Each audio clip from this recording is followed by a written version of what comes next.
علماء کو اپنی ذات سے جوڑا، اپنے نام سے جوڑا۔ اللہ تبارک و تعالیٰ نے فرمایا شہید اللہ انہ لا الہ الا ہو والملائکۃ واولو العلم قائما بالقسط۔ اللہ نے کسی وزیر کو اپنے نام نہیں دیا، اللہ نے اپنے نام کے ساتھ نہیں جوڑا۔ اگر شواہد کے لیے، گواہی کے لیے اللہ نے کسی کو اپنے ساتھ میں ملایا ہے تو فرشتوں کے بعد وہ علماء کی ہستیاں ہیں، کسی اور کی نہیں ہے۔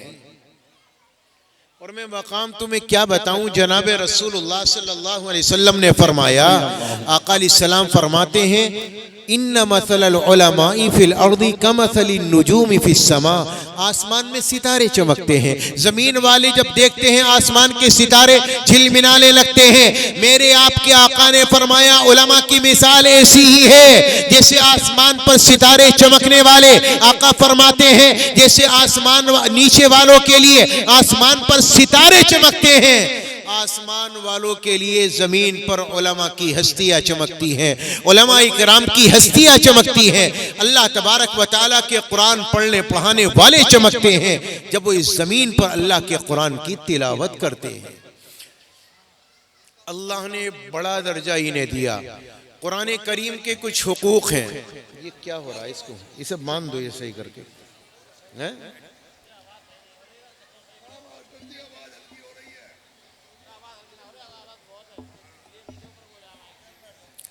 یہ مائک سے کر دو آپ، بس صحیح ہے، چلو ٹھیک ہے۔ قرآن کے کچھ حقوق ہیں جو میرے اور آپ کے ذمے ہیں۔ اگر میں نے اور آپ نے ان قرآن کے حق کو ادا نہیں کیا، کل قیامت کے میدان میں ہم میں سے کوئی بھی آدمی اللہ کے دربار میں سبق دوش نہیں ہو سکتا۔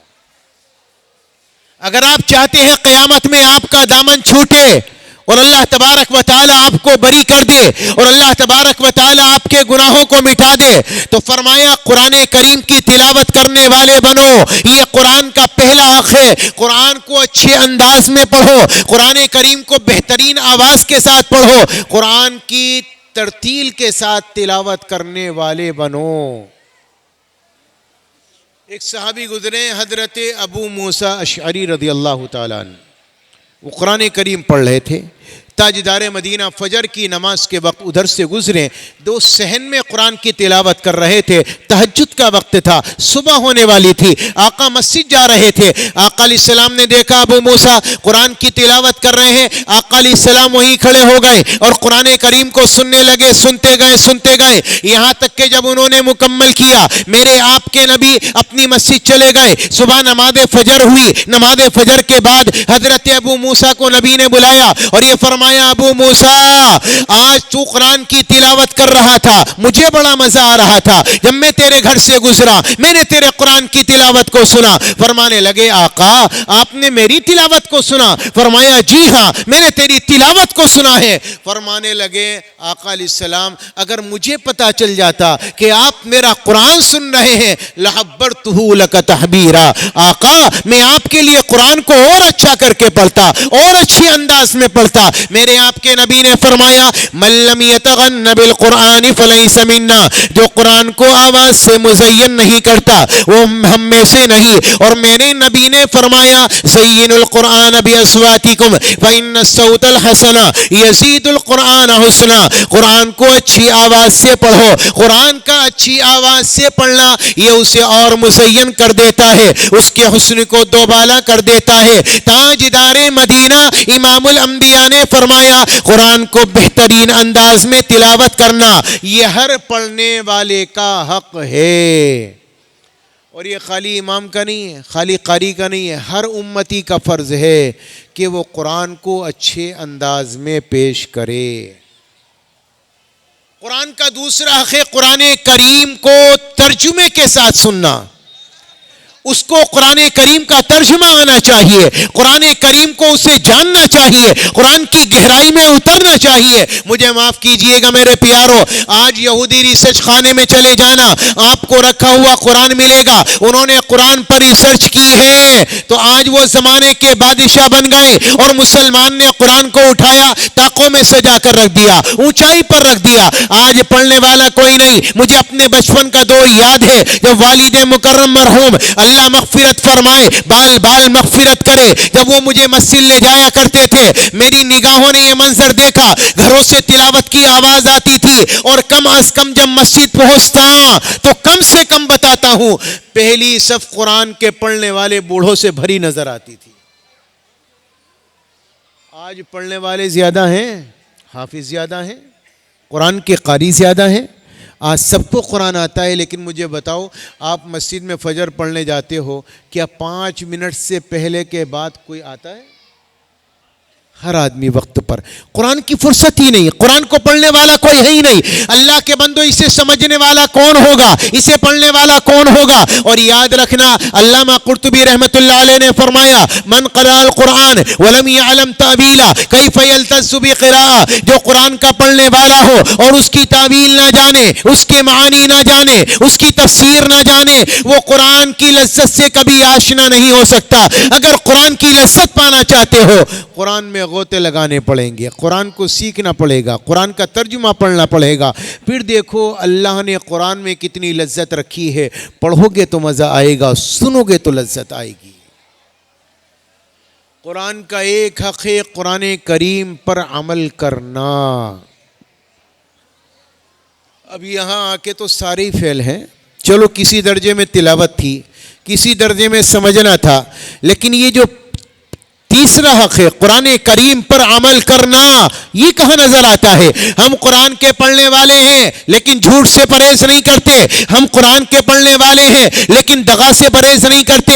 ہم قرآن کے پڑھنے والے ہیں، سود کا استعمال خوب ہے. ہم قرآن کے پڑھنے والے ہیں، نمازوں کے پابند ہیں. اور تو اور اگر بات آ جائے مسجدوں کی تو رمضان کا مہینہ آیا، مسجدوں میں قرآن کے پڑھنے والے بھی نظر آئیں گے. لیکن افسوس صد افسوس، آج قرآن پڑھنے کے بعد بھی، نمازیں پڑھنے کے بعد بھی، روزے رکھنے کے بعد بھی، داڑھی رکھنے کے بعد بھی میری اور آپ کی زندگی جھوٹ سے نہ چھوٹ پائی، دغا بازی سے باز نہ آئے، ہم لوگ شراب سے باز نہ آئے. ہمارا نوجوان طبقہ 70% شراب پر لگا ہوا ہے، جوئے پر لگا ہوا ہے. گھر کے گھر برباد ہو رہے ہیں، روز بروز طلاقیں ہو رہی ہیں، اس لیے کہ علم سے دوری ہے، اللہ کے قرآن سے دوری ہے، اور ہم لوگوں نے قرآن کریم پر عمل کرنا بند کر دیا. افسوس صد افسوس، وہ امت اللہ نے جسے عزت عطا فرمائی تھی، اللہ نے جسے بلندی عطا فرمائی تھی، اللہ نے جسے عروج دیا تھا، اللہ نے جسے حکمرانی عطا کی تھی، افسوس اس بات کا ہے کہ قرآن کے ہوتے ہوئے وہ قوم آج پوری دنیا میں ذلیل ہو گئی، پوری دنیا میں رسوا ہو گئی. میرے پیارو ایک بات تو بتاؤ، اللہ نے آپ کو قرآن دیا ہے، پاور ہاؤس دیا ہے، کیا وہ اس لیے دیا ہے کہ قرآن کریم سے محروم ہو کر زندگی گزارو؟ اللہ نے آپ کو قرآن اس لیے دیا ہے کہ آپ قرآن کریم کے پڑھنے والے نہ بنے. اللہ کے بندو قرآن کو پڑھو، اس پر عمل کرو، سود کے بچنے والے بنو. آج مسلمانوں میں 60% طبقہ ایسا ہے جو سودی لین دین کر رہا ہے بینکوں سے. میرے پیارو یہ جائز نہیں ہے، یہ حرام ہے، اور ماں سے مکالہ کرنے کے برابر اس سے بھی بڑا گناہ ہے. آقا علیہ السلام کا فرمان عالی ہے، میرے آپ کے آقا نے فرمایا ایک شخص سود کا استعمال کرے اور ایک شخص اپنی ماں سے مکالہ کرے. آقا علیہ السلام نے فرمایا اپنی ماں سے مکالہ کرنے والا اللہ کی نظر میں چھوٹا مجرم ہے، اور سود کا استعمال کرنے والا یہ اللہ کی نظر میں بڑا مجرم ہے. اور میرے آپ کے نبی میرے رب نے فرمایا فَإِن لَمْ تَفْعَلُوا فَأَذَنُوا بِحَرْبٍ مِّنَ اللَّهِ وَرَسُولِهِ. ایمان والو، اللہ کے لیے اللہ سے ڈر کر پرہیزگاری اختیار کر کے سودی کاروبار چھوڑ دو، سودی لین دین چھوڑ دو. اگر نہیں چھوڑو گے تو اللہ کے رسول سے، اللہ سے جنگ کرنے کے لیے تیار ہو جاؤ. میرے پیارو، آج دنیا کا انسان اللہ سے کیسے جنگ کر سکتا ہے، نبی سے کیسے جنگ کر سکتا ہے؟ آج جو زمانے میں ہمیں عزت نہ ملی اس کی وجہ یہی ہے کہ ہم نے سود کا استعمال کیا، ہم نے لوگوں کو دھوکہ دیا، ہم نے کاروبار میں جھوٹ بولے ہیں. آج ہمارا معاشرہ یہاں تک گر چکا ہے کہ ہم جھوٹ بول کر دوسروں کی روٹیاں چھین کر اپنے چولہے جلا کر سمجھ رہے ہیں کہ ہم نماز پڑھ کے اللہ کی نظر میں بڑے نیک بن گئے. اللہ کے بندو یاد رکھنا، حرام پر کبھی نسل آباد نہیں ہوا کرتی، کبھی آباد نہیں ہوا کرتی. مجھے معاف کیجئے گا، یہ اللہ کا قرآن ہے، اللہ کی کتاب ہے، اگر کاش پڑھتے عمل کرنے والے بنتے تو آج ہمیں پتہ چلتا کہ اس کی اہمیت کیا ہے، اس کی عظمت کیا ہے، اور گناہوں سے بچنا کتنا لازمی اور ضروری ہے۔ لیکن آج مسلمانوں کا اکثر طبقہ گناہوں کی دلدل میں پھنسا ہے۔ ایک بات اور ذہن میں آ گئی، کہتا چلوں، شادیوں کا وقت چل رہا ہے، نہیں سچی بتانا، اگر قرآن میری اور آپ کی زندگیوں میں ہوتا تو کیا شادیوں میں ہماری ڈی جے بجتے؟ بتائیے آپ، کہ ہماری شادیوں میں ڈی جے بجتے؟ کہ جانوروں کی طرح کھڑے ہو کر کھانا کھایا جاتا کہ جاؤ چر لو اور کھا لو؟ اللہ کے بندو، ہم لوگوں نے اپنے آپ کو کہاں لا کر کھڑا کر دیا؟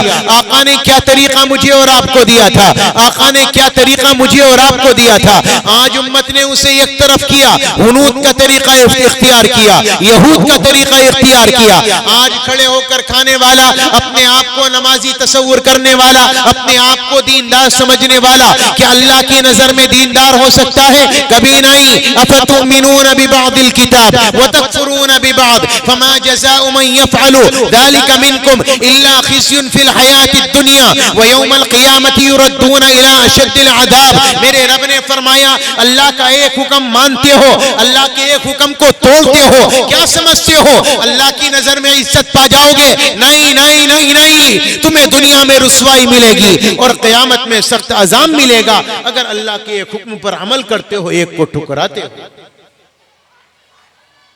حدیث میں کیا ہے بھائی؟ اللہ کے نبی نے فرمایا، من وجد سعتا فلم یضحی فلا یقربن مصلانا، جس کے پاس گنجائش ہو اور وہ قربانی نہ کرے، وہ ہماری عیدگاہ کے قریب نہ آئے۔ اس آیت کا، اس حدیث کا کیا مطلب ہے؟ مطلب یہ ہے کہ ایک حکم کو زندہ کرنے کے لیے آنا اور ایک حکم کو چھوڑ دینا اس کا منہ نہیں ہے کہ وہ اس حکم کو چھوڑ کر اللہ کے ایک حکم کو پورا کرنے کے لیے آ گیا۔ یا ایھا الذین آمنوا ادخلوا فی السلم کافہ، ایمان والو مکمل داخل ہو جاؤ، اسلام میں مکمل داخل ہو جاؤ۔ تمہارے طور و طریقے، تمہاری عادات، تمہارا چلنا، تمہارا اٹھنا، تمہارا بیٹھنا، تمہاری زبان کے بول، تمہاری سچائی، تمہارا معیار ایسا ہونا چاہیے کہ سامنے والے کو لگے یہ مسلمان ہے، رسول اللہ کا غلام ہے، یہ کبھی کسی کے ساتھ دغا نہیں کر سکتا۔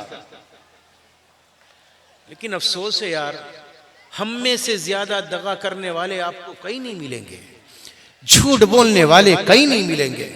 جتنا جھوٹ ہم میں ہے، جتنی دغا ہم میں بھری ہے، اللہ میری آپ کی حفاظت فرمائے۔ یہ سب بددینی کا نتیجہ ہے، قرآن کے نہ ہونے کا نتیجہ ہے، علم کے نہ ہونے کا نتیجہ ہے، اپنی اولاد کی اصلاح نہ کرنے کا نتیجہ ہے۔ ایک بات کہنا چاہوں گا میرے پیارو، تاجدار مدینہ امام الانبیاء نے فرمایا تھا، اپنی اولادوں کی عزت کرنا۔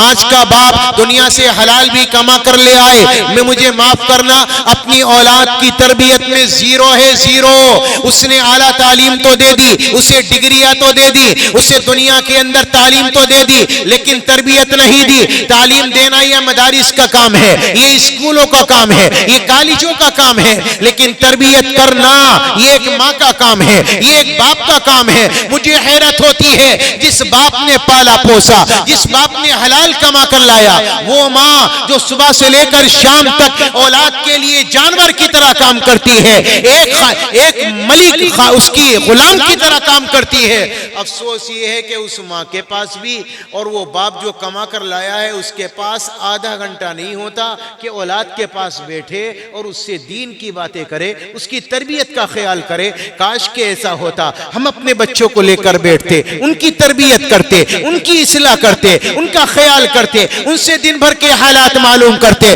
لیکن نہیں نہیں نہیں نہیں نہیں، ہم لوگوں نے اولاد کی اصلاح تربیت پر کوئی توجہ نہیں دی۔ ہماری زندگیاں اتنی ہیں کہ اولاد آئی، ابا مجھے پیسہ چاہیے، مجھے گاڑی چاہیے، مجھے لیپ ٹاپ چاہیے، مجھے فون چاہیے، باپ نے نکال کر دیا، لے بیٹے لیا۔ میرے پیارو، یہ پیار نہیں ہے۔ پیار یہ ہے کہ شام کو تو آیا 1 گھنٹہ آدھا گھنٹہ اولاد کے پاس میں بیٹھتا, بیوی بچوں کے پاس میں بیٹھتا, ان سے محبت کا اظہار کرتا, ان سے نیک باتیں کرتا, انہیں دین کی باتیں بتاتا, ایمان کی باتیں بتاتا, ان کے سامنے قرآن و حدیث کو رکھتا یا دنیا کے تجربات رکھتا, انہیں دنیا میں چلنا سکھاتا, انہیں بتاتا بیٹا جھوٹ نہیں بولنا, شراب نہیں پینا, نیک لوگوں کی صحبت اختیار کرنا, برے لوگوں کی صحبتیں سے بچنا. اگر باپ یہ کرنے والا ہوتا, ماں کرنے والے ہوتی, تو آج یہ نوجوان طبقہ جو ہمارا شراب کی اڈے پہ ہے, اللہ کی قسم یہ مسجدوں میں نظر آتا. لیکن ہم لوگوں نے کبھی ایسا کیا ہی نہیں. اولاد سے تو ہم لوگوں نے بالکل ہاتھ جھاڑ لیے ہیں, یہ کچھ بھی کرے ہمیں کوئی مطلب نہیں.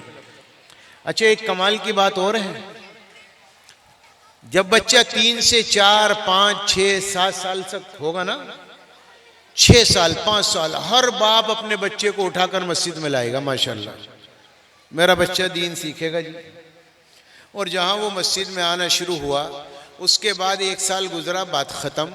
اور جب اس کی عمر آئی نا نماز کی, کہ 7 سال میں اسے نماز کا حکم دیا جاتا, 10 سال کی عمر میں نہ پڑھنے پر مارا جاتا, اور اس کے بعد 14 سال کی عمر میں اس پر نماز فرض ہو گئی. اب اس کے بعد باپ کو تصور نہیں آیا کہ اسے مسجد لے کر جاؤں, اب باپ کو تصور نہیں آیا کہ اسے مسجد میں لے کر جاؤں, ماں کو خیال نہیں آیا کہ اپنے بچے سے کہوں نماز کی پابندی کر لے. نہیں نہیں نہیں مولانا صاحب ہم نے تو بڑا کہہ دیا, لیکن کیا کریں, یہ تو مانتا ہی نہیں, یہ تو مانتا ہی نہیں. کمال کی بات ہے, اگر ہماری اولاد چھلانگ لگا رہی ہو آگ میں, اور ماں باپ یہ کہہ کر ہاتھ جھاڑ لیں کہ نہیں یار ہمارے بچے تو مانتے ہی نہیں, اب آگ میں کود رہے ہیں تو کودنے دو, کیا کر سکتے ہیں. کیا کوئی ماں باپ اس انجام پر اپنی اولاد کو چھوڑتا ہے؟ کبھی نہیں چھوڑتا. اللہ کے بندو, اللہ نے اولاد دی ہے, اللہ کی نعمت ہے, اللہ کی بڑی نعمتیں ہیں. اللہ نے اگر اولاد دی ہے, ان کی قدردانی کرو, ان کی تربیت کرو, ان کی اصلاح کرو, ان کی فکریں کرو. اگر آپ فکر کرو گے تب جا کر آنے والی نسلیں ہماری دین پر قائم رہ سکیں گی. آنے والی نسلیں. آج مجھے معاف کیجئے گا, ہمارے نوجوان سے پوچھ لو نماز کے فرائض کیا ہیں, بتا پائے گا؟ نماز پڑھنے آتا ہے جمعے کے دن, لیکن نماز پڑھنی بھی تو نہیں آتی. اگر نماز پڑھنی آتی تو بات بن جاتی. نماز کے فرائض کا پتہ نہیں, واجبات کا پتہ نہیں, سنت کا پتہ نہیں. اس سے پوچھ لو آقا علیہ السلام کے والد کا نام کیا تھا, ماں کا نام کیا تھا, آقا دکھتے کیسے تھے, چلتے کیسے تھے. آج امت کو ذرہ برابر بھی خیال نہیں ہے. وہ موبائل میں ریل دیکھنے میں اپنی زندگی غرق کرتے ہیں, اپنے آپ کو حیران کرتے ہیں, پریشان کرتے ہیں, اور سمجھتے ہیں بس زندگی عیش کی کٹ رہی, 2 روٹی بوٹی مل رہی ہے, مزہ آ رہا ہے. اللہ کے واسطے ہاتھ جوڑ کر آپ سے گزارش کرتا ہوں میرے نوجوان بھائیوں, میرے بزرگوں, آپ کی تھوڑیوں میں ہاتھ ڈال کر کہنا چاہوں گا, اللہ کے واسطے اولاد پر توجہ دو, انہیں دینی تربیت دو, انہیں قرآن دو. آپ کا یہ ادارہ الحمدللہ چل رہا ہے, ماشاءاللہ 12ویں تک تعلیم ہے. کاش کہ ہمارے ہر گاؤں میں, ہر محلے میں یا ہر شہر میں اپنے ادارے ہوتے, اور وہ پیسہ جو ہمارا شادیوں میں برباد ہو رہا ہے, کاش کہ وہ ہمارا اسکولوں میں لگتا, وہ کالجوں میں لگتا. میں زیادہ نہیں کہوں گا, لیکن اتنا کہنا چاہوں گا, اگر مسلمان اپنی شادی کا خرچ آدھا بھی کر دینا, آدھا بھی, تو 30,000 کروڑ روپیہ سالانہ مسلمان بچا سکتا ہے, اور اس سے ہزاروں کالج میڈیکل کھل سکتے ہیں. لیکن مسلمان اس پر خرچ نہیں کرے گا. جب اس کے بیٹے کی شادی آئے گی نا, تو وہ اتنی دھوم دھام سے کرے گا. جب اس سے کہا جائے کیا بات ہے, ارے میاں میرا تو بیٹا ہے, میں کیا ایسی جنازہ نکال دوں, کیا میں خوشی کا اظہار بھی نہیں کر سکتا. اور جب اسی باپ کے پاس جاؤ گے تم اور کہو گے کہ مولوی صاحب مسجد کو ضرورت ہے, مدرسے کو ضرورت ہے, تو اب تم دیکھ لینا اس سے بڑا مسکین, اس سے بڑا محتاج پورے گاؤں میں نہیں ہوگا. جناب مدہ بڑا ہے, میں دے نہیں سکتا, حالات بڑے خراب ہیں. چہرہ ایسا بنائے گا جیسے شاید اس سے بڑا گاؤں میں کوئی فقیر ہی نہیں ہے, اس کا کاروبار نہ جانے کب سے ٹھپ پڑا ہے. اللہ کے بندو, ہمیں کیا ہو گیا ہے, ہم لوگ کس چھچر پہ چلے ہیں. نہ ہماری دنیا سوری ہوئی ہے, نہ آخرت سوری ہوئی ہے. ہمیں چاہیے اپنی آخرت کو سدھاریں, اپنی عاقبت کو سدھاریں, اپنی زندگی کو صحیح طرز پر لے کر آئیں. کاش کہ ہماری زندگیاں سدھر جاتی تو کام بن جاتا. آج ہم لوگ نبی کے نقش قدم پر ہوتے, کام بن جاتا. میں زیادہ نہیں کہوں گا, اپنی اپنے آقا کا فرمان علی آپ کے سامنے رکھوں گا. میرے آپ کے نبی نے بیان فرمایا تھا یا ابا سفیان جئتکم بکرامت الدنیا والآخرہ وجعل الذلة والصغار علی من خالف امری. ابو سفیان یاد رکھنا اللہ نے دنیا کی تمام تر عزتیں میرے طریقے میں چھپائی ہیں. اگر امتی عمل کرے گا اللہ بلندی دے گا, اللہ عزت دے گا, اللہ کامیابی دے گا. اگر امتی عمل نہیں کرے گا اللہ پوری دنیا میں ذلیل کر دے گا, پوری دنیا میں رسوا کر دے گا. ایک صحابی رسول ہیں تاجدار مدینہ امام الانبیاء کے دربار عالیہ میں آنا ہوا. تاجدار مدینہ امام الانبیاء کو سلام کیا, السلام علیکہ یا رسول اللہ. آقا کی نظریں پڑی, ہاتھ میں انگوٹھی پہنی ہے وہ بھی سونے کی, اور سونا پہننا مردوں کے لیے حرام. تاجدار مدینہ نے سلام کا جواب نہ دیا.